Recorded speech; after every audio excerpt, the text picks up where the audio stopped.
अस्सलाम वालेकुम students, welcome to the Science Plugs. आज हम थर्मोडायनेमिक्स का लास्ट लेक्चर अपना पढ़ने जा रहे हैं और ये लेक्चर हमारे पास स्टार्ट होता है डीजल इंजन और पेट्रोल इंजन से। तो पहले तो आप फ़र्क देखेंगे डीजल इंजन और पेट्रोल इंजन में फ़र्क क्या है। फॉलो द ऑटो साइकिल, यानी ये भी 4 स्टेप की एक स्पेशल साइकिल होती है ऑटो साइकिल, और इसमें भी 4 स्टेप होते हैं। जो है ये पेट्रोल इंजन है, ये इनटेक स्ट्रोक है। ये इनटेक स्ट्रोक में क्या होता है कि आपके पास जो है यहाँ से पेट्रोल आता है, जैसा कि ये आता नज़र आ रहा है। दूसरी स्ट्रोक होती है कंप्रेशन स्ट्रोक। ये देखें, जब ये यहाँ से आ जाएगा, पेट्रोल और एयर दोनों आ जाएंगे तो ये सिर्फ कंप्रेस कर देगा। और तीसरी स्ट्रोक होती है पावर स्ट्रोक, जिसमें ये स्पार्किंग प्लग आपको स्पार्क होता हुआ नजर आएगा। और चौथी होती है एग्जॉस्ट स्ट्रोक। एग्जॉस्ट स्ट्रोक में धुआं वगैरह बाहर निकलता है। पेट्रोल इंजन 4 स्ट्रोक जितने भी इंजन है गाड़ियों के, इनके ये सारे ऑटो इंजन है। Air and petrol are mixed into the carburettor, जैसा कि मैंने अभी बताया। Ignition is done by an electric spark. ये देखें, इसमें ये इलेक्ट्रिक स्पार्क होता है। अभी ये देखिएगा, जब ये ऊपर जाएगा, ये जैसे ही पेट्रोल आया, अब ये आपको स्पार्क नज़र आएगा यहाँ पे ये, ठीक है। द लोअर कंप्रेशन रेशो, इसकी कंप्रेशन रेशो कम है। लेस पावर आउटपुट है, यानी इसकी पावर आउटपुट कम होती है, इसलिए ये छोटी गाड़ियों में इंजन लगाया जाता है। Contain sparking plug, sparking plug है, आप देख सकते हैं। लेस पावर आउटपुट, इसलिए मैंने बताया कि ये अपना छोटी गाड़ियों में लगता है। कंटेन स्पार्किंग में बर्न्स हाईली वोलाटाइल फ्यूल, तो पेट्रोल वोलाटाइल ही होता है। Used in the light vehicle, जैसा कि मैंने अभी बताया। मोर यूजफुल कंजप्शन, इसमें यानी एफिशिएंसी थोड़ी सी ज़्यादा आप कह सकते हैं कि स्टीम इंजन की निस्बत होती है। लाइटर, और ये लाइटर होता है, इंजन भी लाइटर होता है इसका। फ्रिक्वेंटली मेंटेनेंस इज़ रिक्वायर्ड, इसकी फ्रिक्वेंटली, जैसे आपकी बाइक है या गाड़ी है तो आप उसको चंद हज़ार किलोमीटर या चंद 100 किलोमीटर के बाद उसका ऑयल चेंज करवाते हैं और उनकी ट्यूनिंग करवाते हैं। लोअर मेंटेनेंस कॉस्ट, इसकी मेंटेनेंस कॉस्ट भी कम है, क्योंकि ज़्यादा इसके स्पार्किंग प्लग वगैरह अगर चेंज भी करने पड़े तो ज़्यादा कॉस्टली नहीं होते। लेस इनिशियल कॉस्ट, इसकी इनिशियल कॉस्ट जैसा कि आपको पता है कुछ अर्सा पहले तक 70 मोटरसाइकिल बड़ी सस्ती थी होती है, यानी कि 26 to 30% भी इसको बाज़ दफ़ा कहते हैं। Starting petrol engine is easy due to low compression ratio, आप देखें सेल्फ स्टार्ट भी होते हैं और किक स्टार्ट भी इंजन होते हैं। हाई स्पीड इंजन, और ये बहुत जल्दी स्पीड हाई कर लेते हैं, यानी diesel engine Aahista Aahista speed पकड़ता है लेकिन ये बहुत तेज़ी से स्पीड पकड़ता है, ठीक है जी। तो ये इसके 4 साइकिल हैं जिसका मैं जिक्र कर रहा था। ये ग्रीन वाला क्या है, इनटेक स्ट्रोक, ठीक है। दूसरा क्या है, कंप्रेशन स्ट्रोक, और तीसरा क्या है, पावर स्ट्रोक, और फोर्थ है exhaust stroke. Follow the diesel cycle, fuel is mixed with the air inside the cylinder. Diesel cycle में इस तरह होता है जी, हमारे पास ये डीजल है, ये देख लें। इसमें आपको स्पार्किंग प्लग जो है उस तरह नज़र नहीं आ रहा, ठीक है। और ये इनटेक वाल्व इसमें भी हैं, एयर और फ्यूल इधर भी मिक्स हो रहा है, लेकिन ये अपने कंप्रेशन से ही इसको आग लगाएगा। Ignite is done by the heat of compression, तो कंप्रेशन की हीट से जैसा मैंने बताया। हाई कंप्रेशन रेशो, देखें हाई कंप्रेशन रेशो होगी तो वो अपने कंप्रेशन की हीट से जलेगा ना, ठीक है। कंटेन्स फ्यूल इंजेक्टर्स, ये फ्यूल इंजेक्टर्स लगे हुए हैं यहाँ, ये ब्लू और ये यहाँ पे एक वाइट जो नज़र आ रहा है, ठीक है। बर्न्स लेस वोलाटाइल फ्यूल, तो डीजल पेट्रोल से कम वोलाटाइल होता है, इसलिए इसको डीजल इंजन बोलते हैं।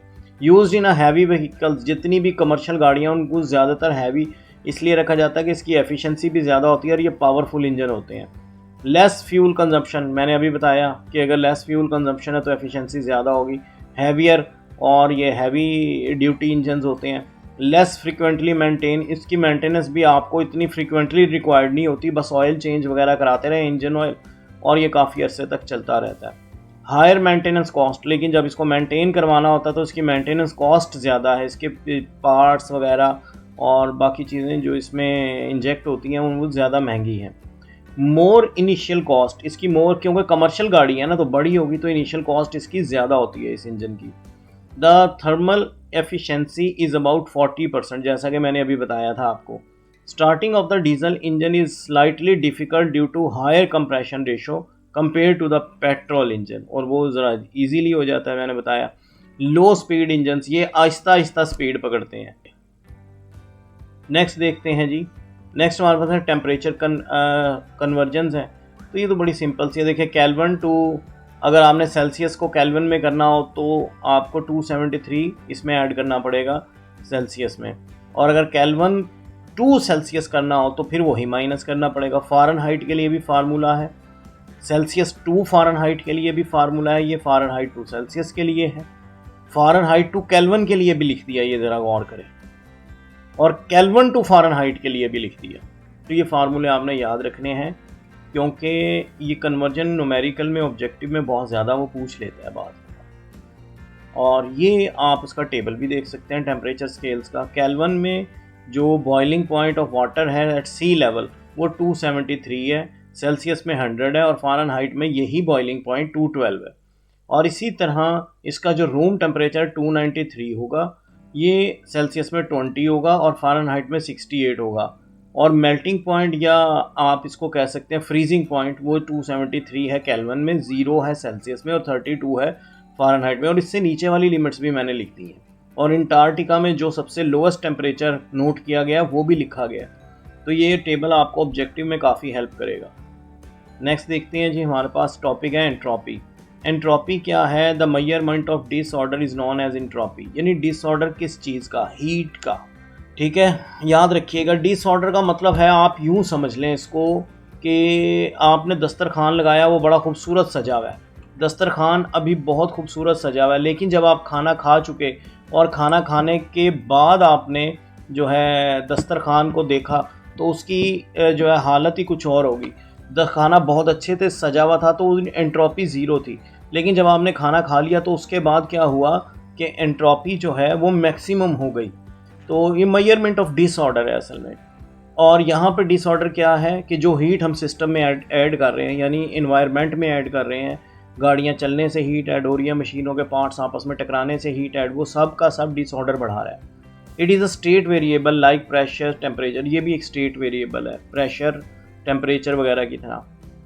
Entropy of a natural process is always positive. जब नेचुरली एंट्रोपी ने हमेशा बढ़ना ही है, ये कम नहीं हो सकती, यानी सिस्टम में हीट ऐड ही हो सकती है, आप उससे निकाल नहीं सकते। Entropy of the system can never be negative but of an ideal system में बी ज़ीरो। यानी ये कम नहीं हो सकती, बढ़ तो सकती है, ज़ीरो भी रह सकती है, लेकिन कम नहीं हो सकती। मतलब आप फ़र्ज़ करें जो आप गाड़ी चला रहे हैं उसके ज़रिए जो माहौल में आपने हीट ऐड कर दी, क्या वो हीट आप वापस ले सकते हैं? नहीं ले सकते। तो इसलिए हम कहते हैं ये नेगेटिव नहीं हो सकती।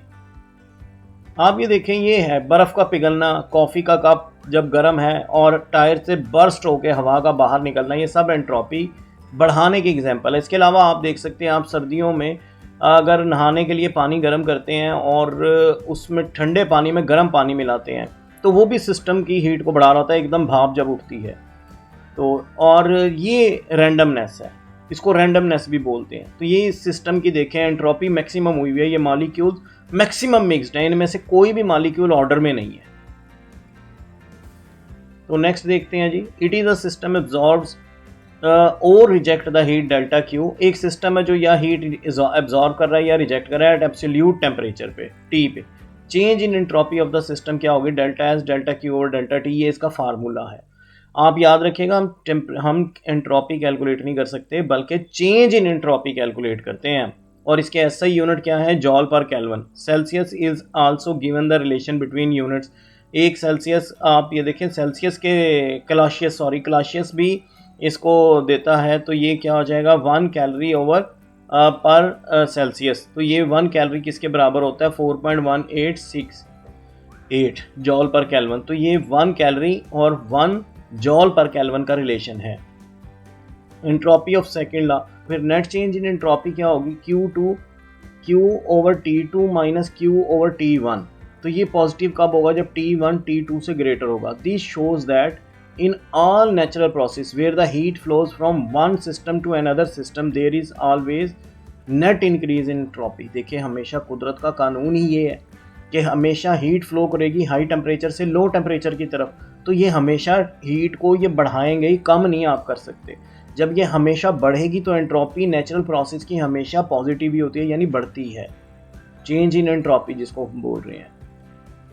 तो नेक्स्ट देखते हैं जी, ये हमारे पास है law of degradation of energy. ये जो मैंने अभी आपको बताया, according to second law of thermodynamics, when heat flows from one system to another the opportunity to convert some heat into work is lost और energy available for the doing useful work is decreases. यानी आप देखें, आपने भी पीछे heat engine पढ़े, heat engine में हम कहते हैं हाई टेम्परेचर रिजर्वायर से हीट ली और लो टेम्परेचर रिजर्वायर में ज़ाया शुदा हीट फेंक दी काम करके।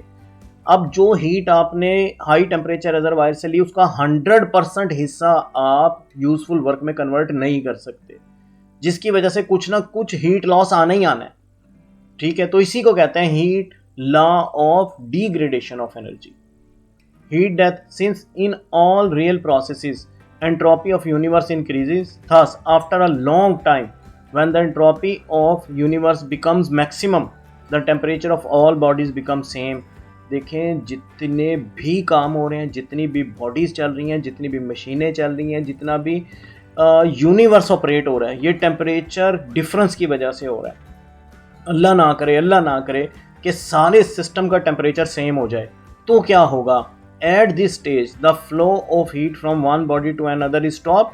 This is called heat death of universe। पूरा यूनिवर्स कोलैप्स कर जाएगा और यहीं पे वो बिग बैंग थ्योरी की जो हम पढ़ते हैं उसी की तरह बिग क्रंच होगा। जैसे चीज़ें पूरी फैल रही हैं वो एकदम ऐसे आके जुड़ेंगी और इसी को हम बिग क्रंच कहते हैं। और इसको हम कहते हैं कि ये यूनिवर्स की हीट डेथ हो जाएगी जब पूरे यूनिवर्स की हीट सेम हो जाएगी। और अगर अल्लाह ना करे पूरे यूनिवर्स की ना भी हो, सिर्फ ज़मीन की हो जाए, तो ज़मीन भी जो है वो तबाह हो जाएगी। इस सिलसिले में आपने बेशुमार हॉलीवुड की जो ग्लोबल वार्मिंग पे मूवीज़ बनी हुई हैं आप उनको देख सकते हैं। ठीक है जी, जैसे ये मैंने आपको दिखाया, ये देखें, ये हाईली ऑर्डर्ड है और ये डिसऑर्डर्ड है। तो यहाँ एंट्रोपी मैक्सिमम है, यहाँ एंट्रोपी ज़ीरो है।